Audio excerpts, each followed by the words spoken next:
வணக்கம் அன்பான தோழர்களே, நண்பர்களே. ஒரு முக்கியமான விஷயத்தை பற்றி பேசுகிறதுக்கு தான் இந்த பதிவுக்கு வந்திருக்கோம்.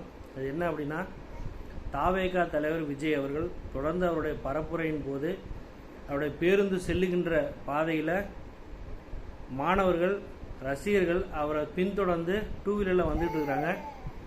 ஒவ்வொரு முறையும் அவர் எங்கெல்லாம் பரப்புரைக்கு போகிறாரோ அங்கெல்லாம் பைக்கில் வந்து பின்தொடர்ந்து வரும்போது, கூட்டமாக வரும் பொழுது இடித்து கீழே விழுந்துடுறாங்க.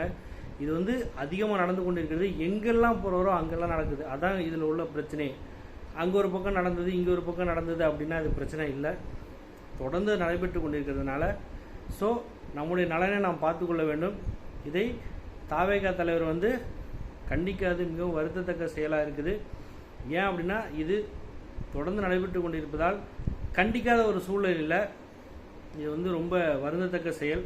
ஸோ அதனால் தயவு செய்து ஒரு வன்மையான கண்டனங்கள் தாவேகா தலைவர் சார்பில் வந்து பார்த்திங்கன்னா அவர்களை வந்து வழிநடத்தி செல்ல வேண்டும் என்பது நம்முடைய கோரிக்கை.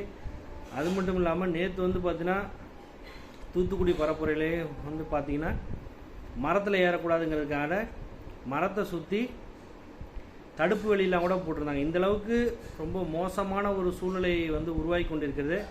தயவுசெய்து மக்கள் அதை புரிந்து கொண்டு, ரசிகர்கள் தயவுசெய்து இது போன்ற செயல்களில் ஈடுபடக்கூடாது என்பதை தெரிவித்துக் கொள்கிறோம்.